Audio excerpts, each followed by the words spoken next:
Okay, guys, I've showed y'all how I made my kombucha.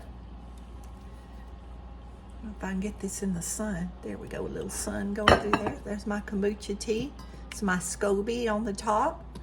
I got this jar, I believe, at Walmart. It doesn't seal tight. It has the rubber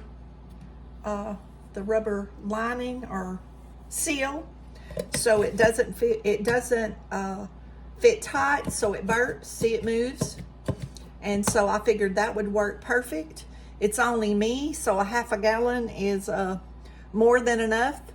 And I take a little bit of this out ever so often, and I put it in a quart jar where it's easy for me to pour. And y'all see we got a SCOBY growing on the top of this one. Y'all, I pour this on my chicken feed and on all my scraps. Y'all know I keep that bucket in here like I do my compost jar. I keep another jar. Actually, it's a big plastic container, probably about a gallon size. And I throw all the food that I'm gonna feed, scraps, leftovers, food that went bad in the refrigerator, whatever. Scraps when you're peeling and cutting. And I pour this over that and let it sit overnight so it ferments the feed. And you can ferment your chicken feed, and any fermented feed, y'all, fills the chickens up quicker, just like it does us. It's good for them. I've never used a chemical wormer ever in my life on my chickens. This is what takes care of all the parasites. And I use diatomaceous earth in the nesting boxes and on the ground in their coop. And when they roll in the sand in the coop, they get the diatomaceous earth on them, and it keeps the mites and the bugs off their skin. And that's all I've ever done. That's all I've ever done. Of course, they can take a sand bath, and just a natural sand bath helps. But I do sprinkle it in the coop. Y'all, I can't even tell you how often I do it. Just whenever I think it's needed, especially when the ground's not wet. Like right now, our grounds are wet from all the rain. But when I change the shavings out in the nesting boxes, I sprinkle it in their nesting boxes, and it just keeps the mites and bugs out. I like to keep the nesting boxes clean, so I don't have to wash my eggs if I don't have to, because the eggs just they have the natural seal on them. And if you soak those eggs in the chemical cleaners, and I've seen people put them in a bowl and soak them, those eggs are not going to last very long because they're porous. You wash the natural sealant. If you ever have touched an egg that's just been laid, it's sticky. It'll feel tacky. And that layer dries hard. And that's what seals that egg.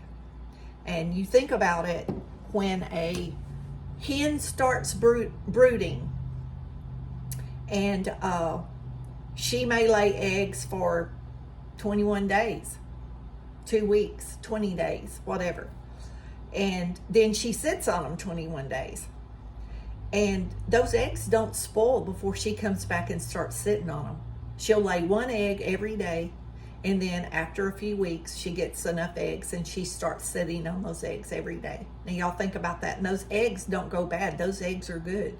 It's because they're never washed, because they have that natural sealant on them that protects them. That's why they can sit on the counter for so long if they have not been washed. But anyway, back to kombucha. I'm going to show y'all how I do this. My hands are washed and clean. These are my SCOBYs. This is the old one. Y'all can see how she's more stained from the tea. This is our new one. I'm going to take the scissors and cut this one up for the chickens. I'm going to feed that to the chickens. So right now, because my blender's clean and it's handy, I'm gonna pour this kombucha up. And if you've never mixed fresh, I'm gonna pour the rest down the sink.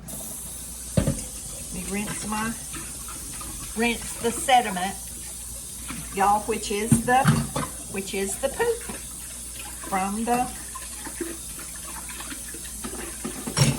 bacteria eating.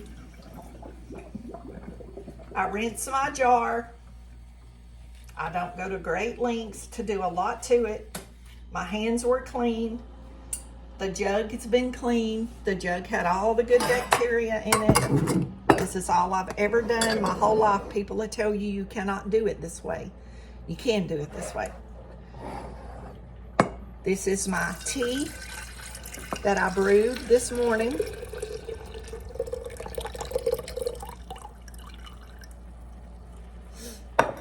When my water gets cool, I boil some water. When my water gets cool, I'm gonna fill it up to here. So let's wait till my water gets cool and we'll be back.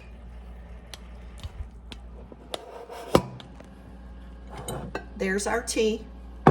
Now let me get our cooled water and I'll come back and show you what I do. Okay, the same amount of water as I had tea. That usually fills my pot up pretty good. I mean my jar up pretty good. So we got some nice black. There's 1 cup of sugar in this for 2 quarts. I'm going to put pop that little air bubble out of there. I'm going to put our Mother SCOBY back in. This tea is room temperature, okay? Room temperature. We're gonna put our lid back on. I'm gonna set it back over on my cabinet. And in about 3 days, it'll be ready for me to start drinking. In the meantime, you can give the SCOBY to your neighbor or to your friend. This is what I do with it. And I even take kombucha out and put in a bowl, and the chickens will drink it. They like it. And I will go out, I can hand feed it to them, which I have, like for a treat, like you do mealworms. This is also excellent for your garden, and I'm going to tell you, your tomatoes love this. You can plant this, not plant it, bury it an inch or so under the soil around your tomatoes, and man, your tomatoes will thrive.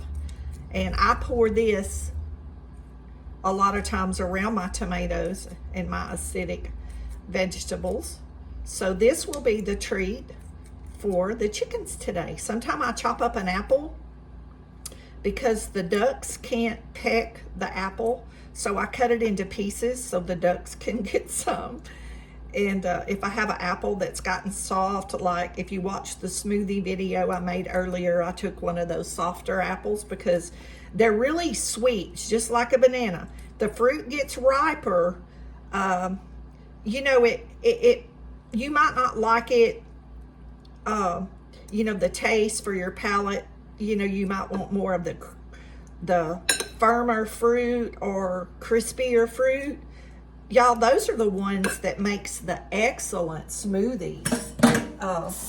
And those are the fruits that's good for freezing to make your smoothies because they have so much sugar, so much more sugar.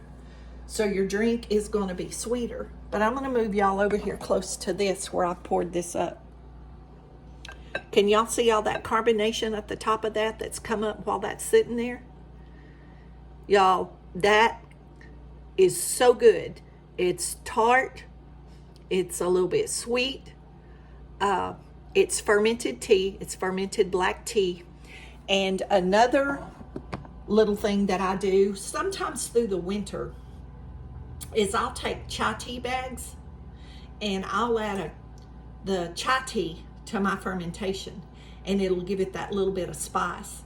But One of my favorite things is to take this with blueberries and put it in your bullet or your blender, or take strawberries or whatever fruit you want, and literally mix this with the fruit and drink it. And then it tastes like the fruit and it doesn't taste like this, because if you don't like the kombucha taste, then the fruit covers that up. But you can take fresh fruit, canned fruit, frozen fruit. One of my favorites is the blueberry. Fresh blueberries. I've done it with frozen, but the fresh blueberries, my friend has a blueberry farm, so I get fresh blueberries in the summer. And one of my favorite drinks in the summer is to take a good cold glass of this with a little bit of ice and some blueberries and blend it up. And oh my gosh, you've got a healthy drink. You're getting all the antioxidants from the fermentation from the blueberries. I mean, you cannot go wrong with that. So this is our kombucha chipped up that I'm going to feed the chickens. And actually, maybe I'll go out and let y'all watch them eat this, because they love it. Okay guys, I just decided to go ahead and walk out, and I'm going to set the plate down and we're going to see what they're going to do.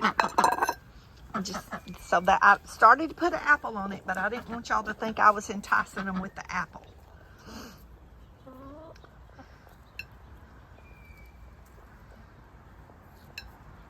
So they're curious to see what it is.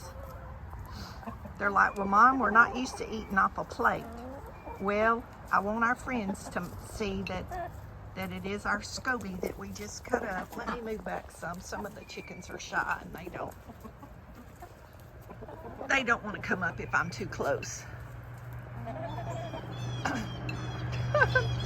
They're looking at it like, what is that on that plate? Do we want it or not? But they will eat it, y'all.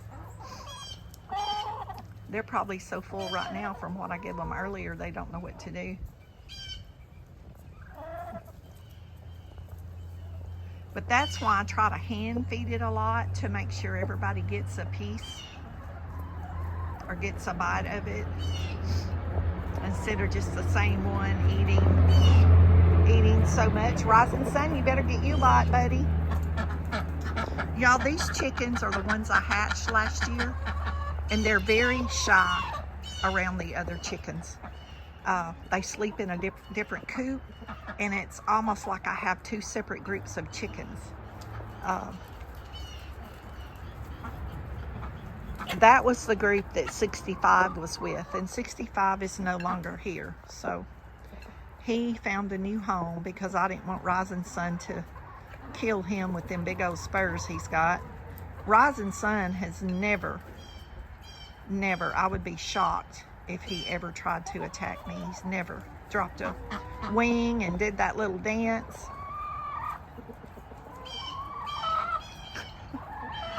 She said, well, I'm not quite sure what this is, Mom. And why is it on a plate? Why didn't you throw it on the ground like you usually do?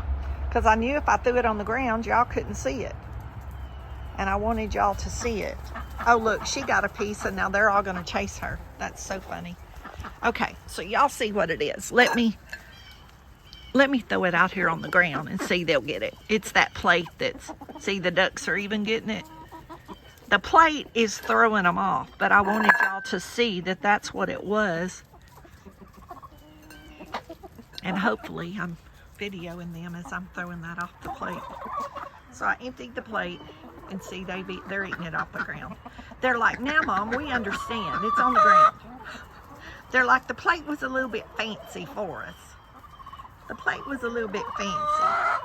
So anyway, it's perfectly safe to feed your SCOBY to your animals. I've done this, like I said, going on, actually, March 1st will be 11 years. March 1st is when I had my colon surgery, and I started all this fermentation and making these drinks shortly after that to heal my gut. So my surgery was 11 years ago, March the 1st. So my chickens, none of my chickens have ever died from it. I haven't died from it. So I know people have a lot of stuff to say about this stuff. I'm not a doctor. I'm just telling y'all, the only time I ever go to the doctor is once a year for my yearly checkup. So y'all, I believe there is something to eating and drinking all this stuff that I do because I stay healthy. So